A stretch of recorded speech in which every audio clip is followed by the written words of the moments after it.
Welcome back, once again adventurers, to Let's Play Steins. In the last episode, Rintaro went to Arc Rewrite, the place of employment of Moeka Kiryu, and though the manager initially said that they had no such employee, fortunately they did happen to have a resume under the name of Kiryu, which means that as careful as Moeka was, she didn't use an alias or anything, which certainly helped us. Although we should have realized sooner that Arc Rewrite was nothing more than a convenient cover story for Moeka's SERN rounder identity, for the sole purpose of acquiring IBN 5100s. The address listed on the resume leads me to a beaten up old apartment. Not the sort of place you'd expect a single young woman to live. Unfortunately, as we perfectly know well from past experiences before we time leaped, Moeka doesn't act alone. She has other rounders of SERN helping her out when they raided the Future Gadget Laboratory. And given her proficiency in the use of firearms, she is certainly not someone to be trifled with. In fact, I'm starting to question just why we showed up here alone, with no weapons to defend ourselves. I feel a strange unease as I approach the apartment. Maybe we're being watched, and if we're ambushed, there's nothing we can do. For some reason, there's a police car parked in front of the complex. That's certainly ominous.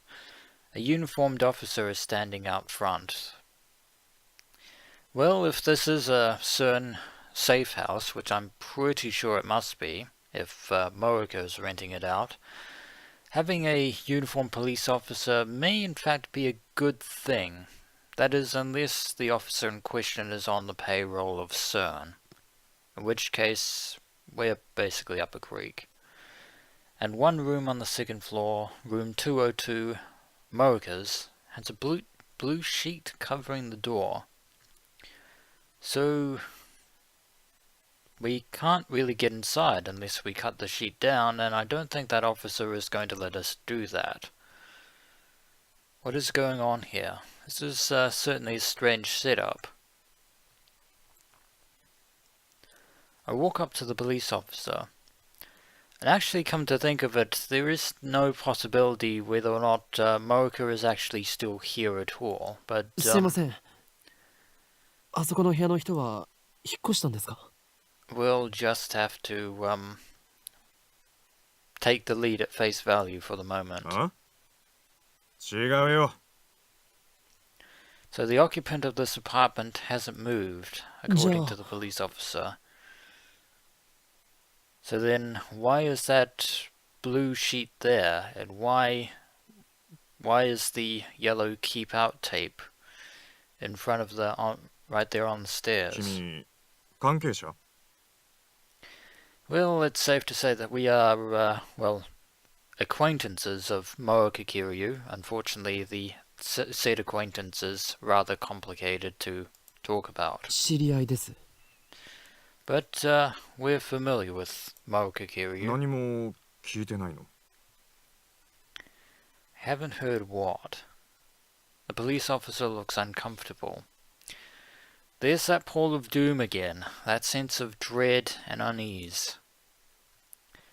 The bad feeling in my gut is getting worse. 何が起きたんですか? 自殺だよ。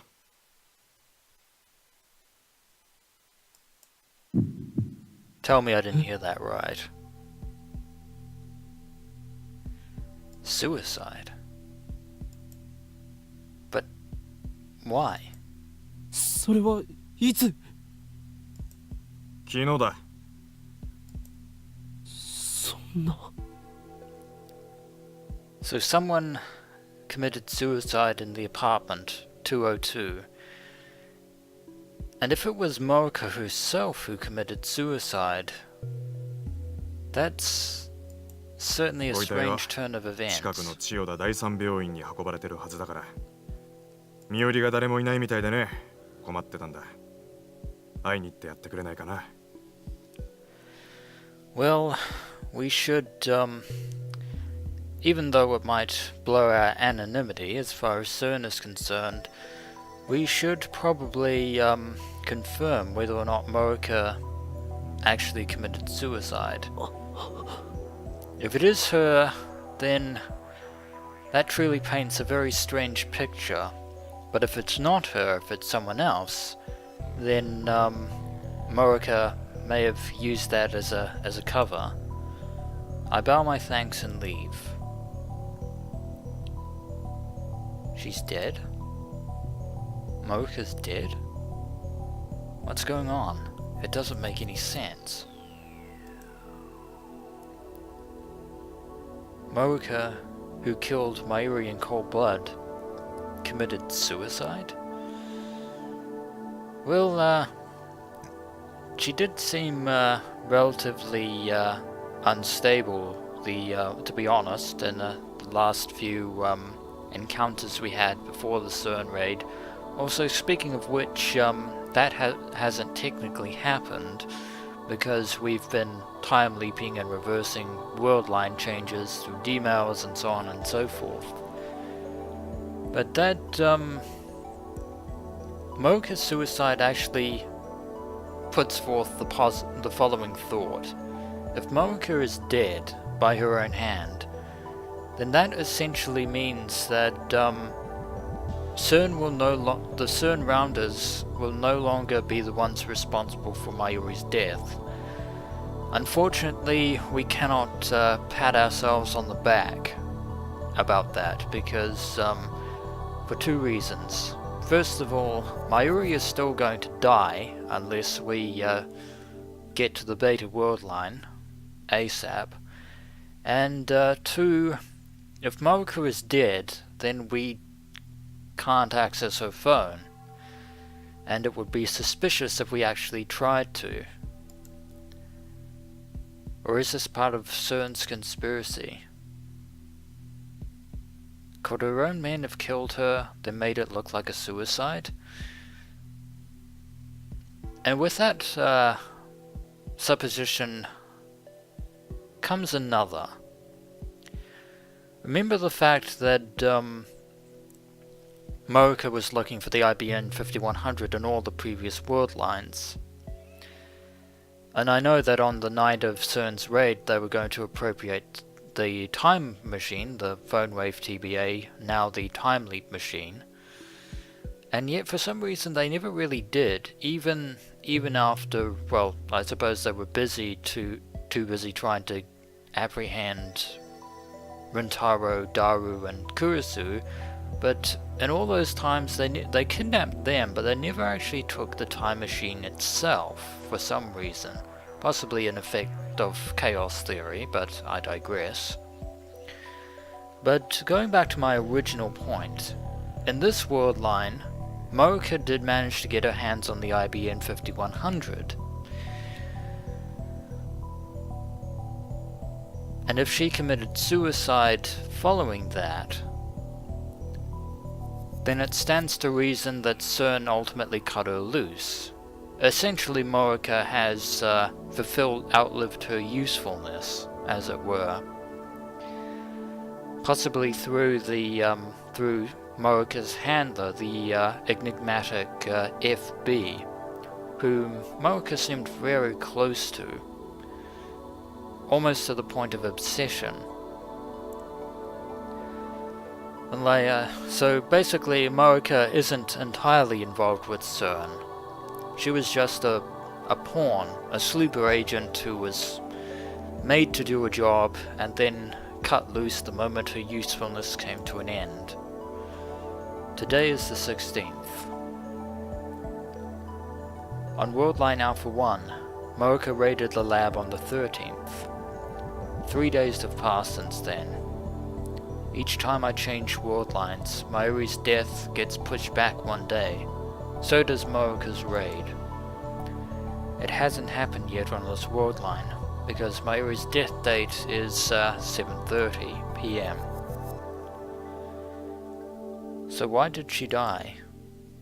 I don't get it. I've probably jumped the gun here in my line of thinking, but I'm pretty sure I'm right.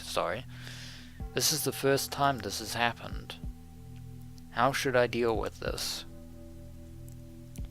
What should I do? Well, as painful as it is to admit, we're going to have to save Moeka's life, because without her, we can't undo the changes to the world line and get our hands on the IBN 5100. And currently, if Moeka has completed her mission, said IBN is already in the hands of SERN. I squat on the ground and cradle my head in confusion. If Moeka is dead, then maybe Mayuri doesn't have to die. Unfortunately, as we very well know, that isn't the case. Because whenever SERN is kept from killing Mayuri, she dies through someone else, either by accident or deliberation. No, I don't think convergence is that kind, given the fact that both Nai Tanuji and a uniformed police officer both killed her, albeit entirely unintentionally. Fate demands Mayuri's death. Whenever I try to stop it, something interferes. True, I'm the one who meddled with the timeline, but haven't I paid the price already? Unfortunately, we're probably going to have to keep paying the price. How did all this happen? A few weeks ago, I was just a college student with a severe case of chunibiu. Save for Mayuri's grandmother, I had never experienced the death of anyone close to me. Death had no place in my life. But how many times have I faced death these past 3 days? More when you count the time leaps I've made. My heart can't take it anymore. I don't know how much longer I can go on. One more. Just one more D-mail to cancel, and the IBN should be in our hands. If I can just get my hands on Moeka's phone. Unfortunately, it's probably being held in police custody as タイムリ evidence. ープだ。 So we're just going to have to use the time leap machine and save Moeka Kiryu's life. Moeka died yesterday in around noon, so we should be able to jump to around that point. I can go back to before that happened. The reason she died isn't important. Whether Mayuri's murderer kills herself is of no concern to me. I just need to cancel that D-mail. It sounds completely cold and callous, I know, but, well, Moeka certainly has shown no hesitation, so, in all fairness, why should Rintaro?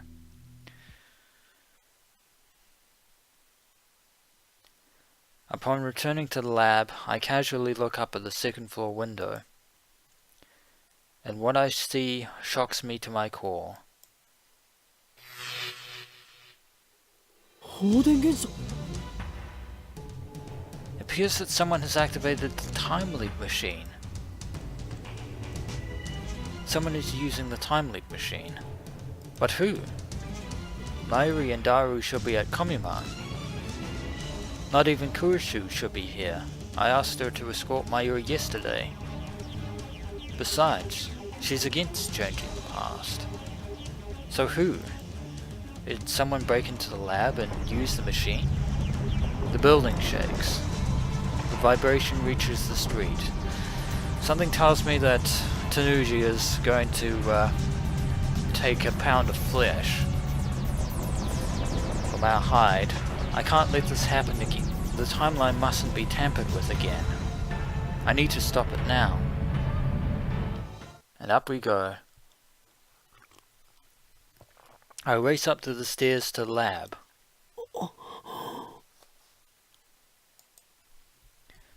By the time I get there, the shaking has stopped. I quietly peek into the development room. Nobody's there. The door was unlocked. Anyone could have walked right in. Really need to deal with that security problem there, Rintaro. How could we be so careless? The time leap machine is still faintly warm. So somebody did use it. But, here's the thing. Using the time leap machine isn't exactly like using a D-mail. Basically, one is sending one's memories back in time, back into the past, basically.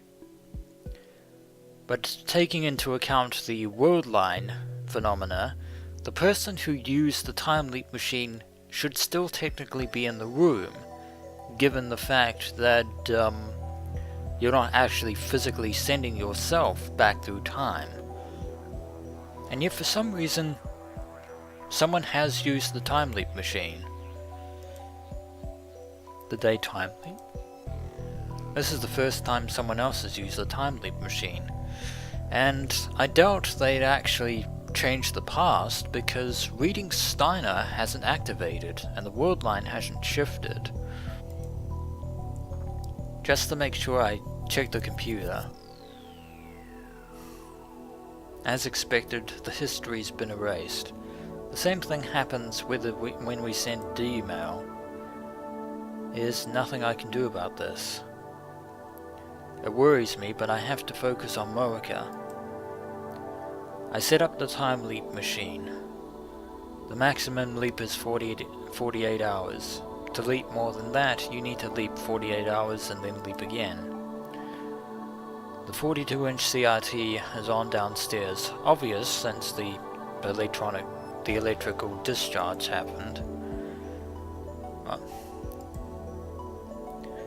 I put on the headgear.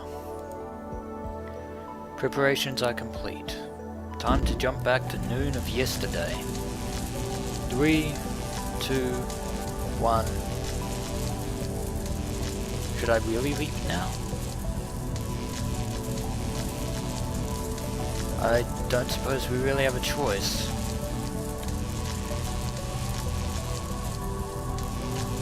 We need to get in touch with Moeka as soon as possible, detrimental though that is. Unfortunately, we have no choice. Let us time leap. I may have just made a mistake. If whoever used the time leap machine tampered with it, I've probably completely destroyed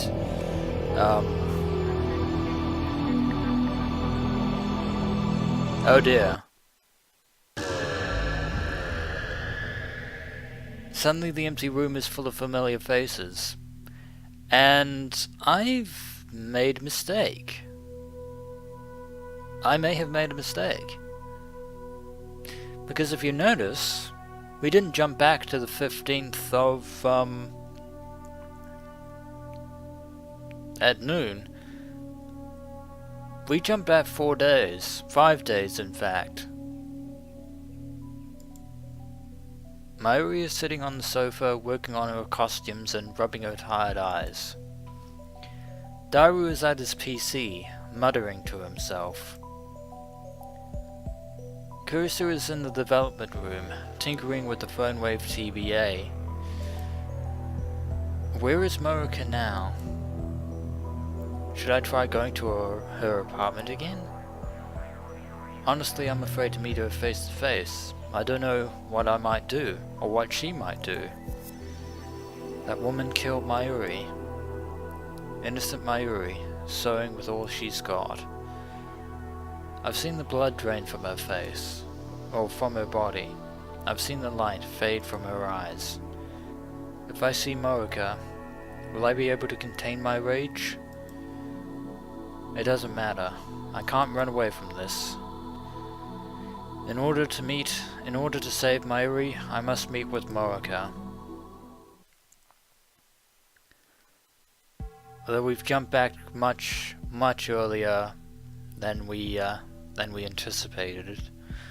But no matter, we'll just have to accept the consequences of that. I head to Moeka's ready apartment.